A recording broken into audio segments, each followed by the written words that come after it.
Since the launch of the FX6, the questions we've had most frequently from customers have been around where this now sits in Sony's lineup. You have the A7s Mark III, the FX6, and then the FX9, and deciding between them has now become even more complicated. Sony have very kindly organised for us to spend a bit more time with the FX6 before it starts to ship. And so what we wanted to do with that time was try and help people decide. To go over the differences in the cameras, their individual strengths and weaknesses, and run some tests. Now, we did need some help to do this because actually both the FX9 and the A7s Mark III are in such high demand and short supply right now, we don't actually have either one of them ourselves because we've been prioritising customers. So I do want to thank the fantastic teams over at Hire a Camera and SLV Hire in London for helping us out at very short notice. If any of you want to hire and try out these cameras for yourselves while you make up your minds on which one to buy for your own work, please do head over their way. But the big question on everyone's minds is how to choose between them. There's obviously a huge amount to talk about here, so let's break it down into chunks and look at each pairing in turn. And this video will be focused on the ergonomics and the features of each camera, and then there'll be a part 2 with the results of the side-by-side image quality tests that we're filming with these cameras now. First though, let's split them into pairs and look at the A7s Mark III and the FX6 first, and then the FX6 and the FX9. So the A7s Mark III and the FX6 share the same sensor and the same processors, so lots here is very similar. The big and obvious difference between the two is the ergonomics. The FX6 is a body style designed for video, held out in front of you or on a tripod, while the A7s is a body style designed for stills photography, held up to your eye like this. Now, one option is not better than the other, obviously. They are different styles of tool, and different people will prefer each option, even for video work. There are a few big advantages of each design though. The A7s Mark III's big advantage to me is its viewfinder. The 9.44 million dot EVF is just fantastic. It's one of the best I've ever used. When you're using the camera held up to your eye photographer style, it's just a dream. But the issue is that most people don't use their camera like that for video. Most of the time it'll be handheld at awkward angles or on a tripod. And for both of those situations, that lovely viewfinder is almost pretty much useless. It does have a flip out screen, of course, but even that is nowhere near as flexible as the screen on the FX6s, simply because this can come off. You know, you can mount this any way you want. You can mount it on a gimbal. You can mount it elsewhere on the body. You can do whatever you like with it. But there's no viewfinder. There isn't even the little one on the back that the FS5 used to have. What I would love to see is a manufacturer taking the display technology from mirrorless cameras like the A7s Mark III and making this panel into a tiny little standalone viewfinder which can connect to cameras like the FX6. But that doesn't exist. The closest thing is the Zacuto graphical EVF. So for monitoring, I prefer the screen flexibility of the FX6, but it doesn't have the fantastic viewfinder of the A7s. But you've got to ask, how useful is that viewfinder for the majority of your video use due to it being fixed there on the back of the camera? The larger body style of the FX6 obviously means Sony have had more space to fit in features like their variable ND system, which in my opinion is by far the best ND system on the market and a huge reason to go for the FX6 over the A7s. The body also has 2 XLR ports and full audio controls. Now you can get this on the A7s Mark III via the K3M adapter that goes on the hot shoe. It's a very neat system, but having XLRs on the body will always be a more reliable option.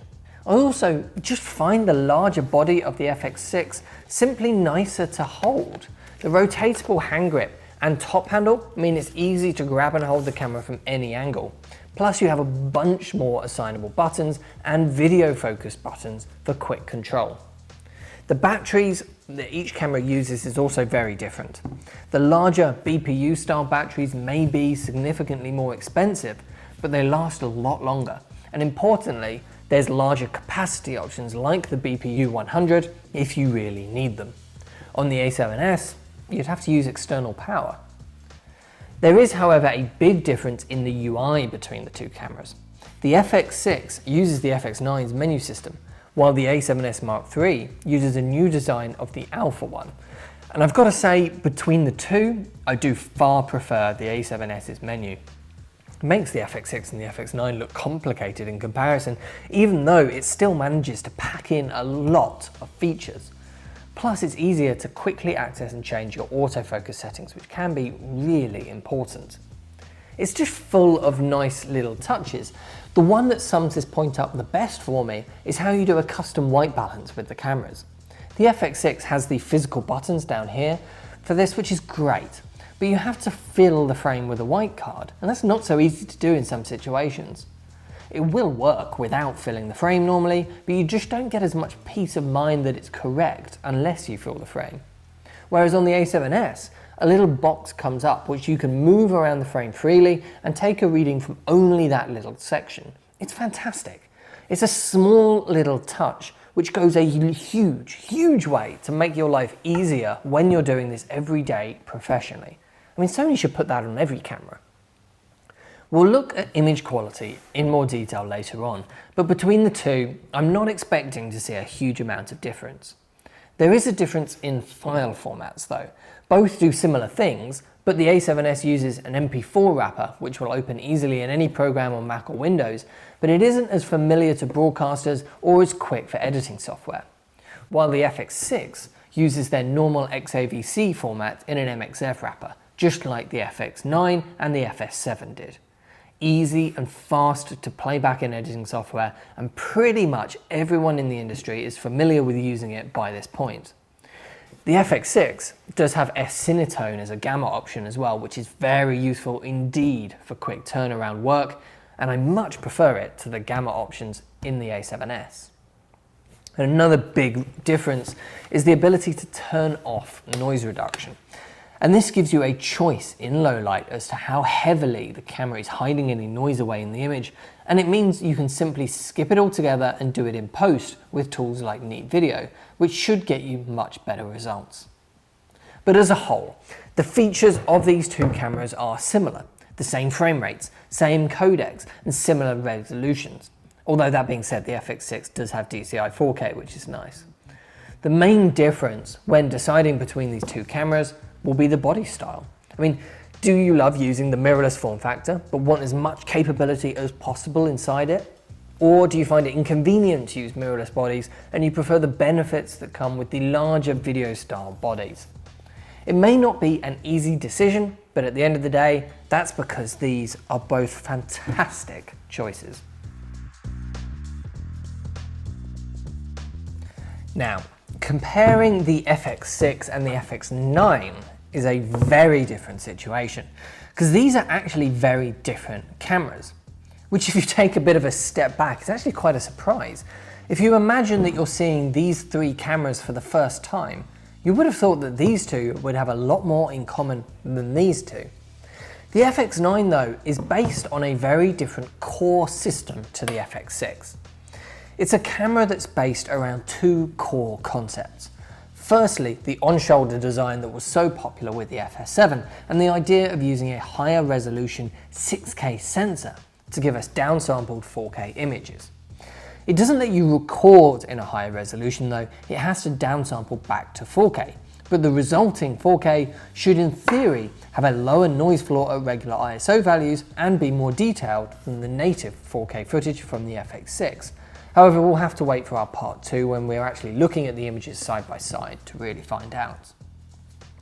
The change in sensor and processors means the cameras will have potentially quite different image quality. Sony say the dynamic range is the same on both cameras at 15 plus stops of dynamic range, but low light should be significantly better on the FX6 because of its larger pixels and its higher second sensitivity rating. If you know that you're going to be doing extreme low light filming, the choice is easy, and the FX6 will be the one for you. Another area that's a clear win for the FX6 is its high frame rate options. The FX6 can do 4K 120 frames a second continuously with no crop and 240 frames a second in 1080p. The FX9 on the other hand will only go up to 60p with its 5K crop mode, and the max frame rate possible on the camera at all is 180 frames a second in 1080p. These lower frame rates on the FX9 are because of the higher resolution 6K sensor. The camera is just having to do more processing as a result, and so the FX6, with its native 4K sensor, can work quicker.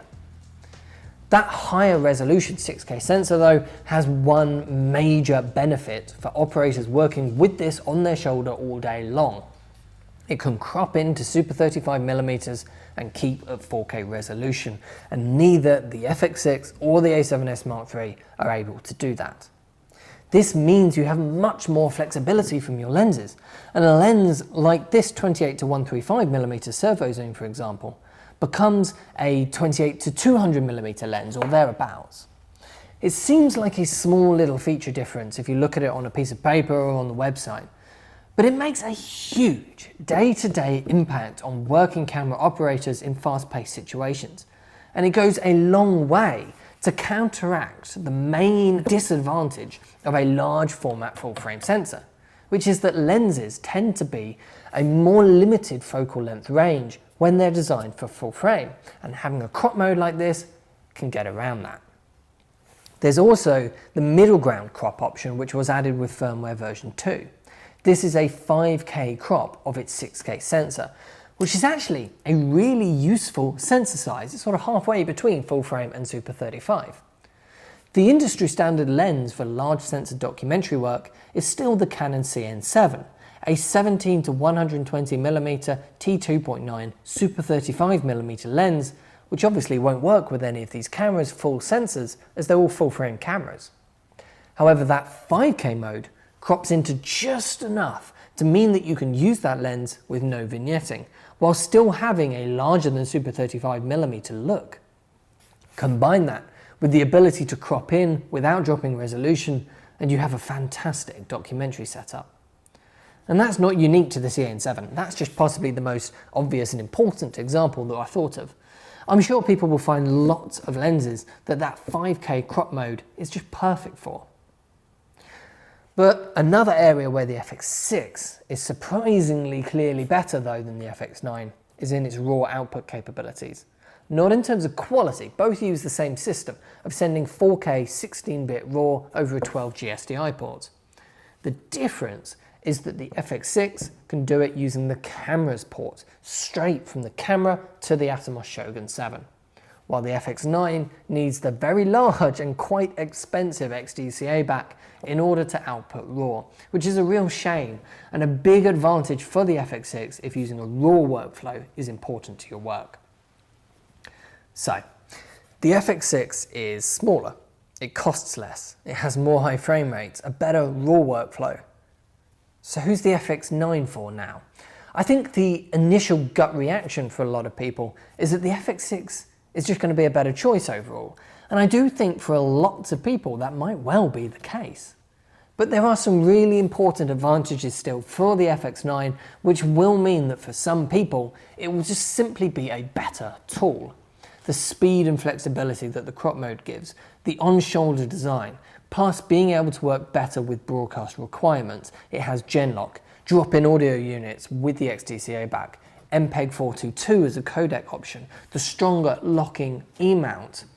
I mean, they're not particularly interesting features, but they are very important ones. And as a work all-day broadcast camera, the FX9 will just be a more practical tool. But the gap isn't huge. Choosing between these two cameras won't be easy for lots of people. The differences are just nowhere near as clean cut as they were back in the days of the FS7 and the FS5. Back then it was a compromise in power, codecs and performance to go down to the FS5's size. Now these are very well matched cameras with different strengths and weaknesses. I almost wouldn't say that one camera was better than the other, which is strange to say considering they're from the same manufacturer, with the same lineup, with a naming system like the FX6 and the FX9. You'd expect this higher priced and larger FX9 to be significantly better in most areas, but it's not. I mean, it's not worse, it's just that the FX6 is surprisingly good. In fact, this is a bit of a trend across this whole lineup of cameras now. In terms of capabilities, these are all very well matched. I mean, they all have 10-bit All-I codecs. They all have superb autofocus performance, professional audio options, and fantastic image quality. I mean, these are three very powerful professional video tools, just in three very different styles of body. In some ways, I almost wish the FX9 was using the same sensor and processor system as the A7s and FX6, and then the gap would be even closer, and you could just literally choose which style of camera works best for you without having to worry about all the other features. But even with the subtle differences between the FX9 and the other cameras, for the most part, the decision for customers will be as simple as this. Do I need as much power as possible in a smaller body as possible? Do I need a handheld video workhorse with all the features I need in one small convenient body? Or do I need an on-the-shoulder broadcast large sensor production camera? And remember, these cameras will all work perfectly together. I mean, you can pick up pretty much any of these three cameras as an A and B cam setup, and you should be very happy. It may be a confusing lineup now, but it's a very strong one. In part 2 of this video, we're going to be breaking down the side-by-side footage that we filmed with these cameras, running some tests and trying to find the actual small differences in pure image quality between them. So keep an eye out for that. But in the meantime, if you want to order any of these cameras for yourself, then of course just head over to proav.co.uk or talk to our sales team. Thanks for watching, and I'll see you in the next one.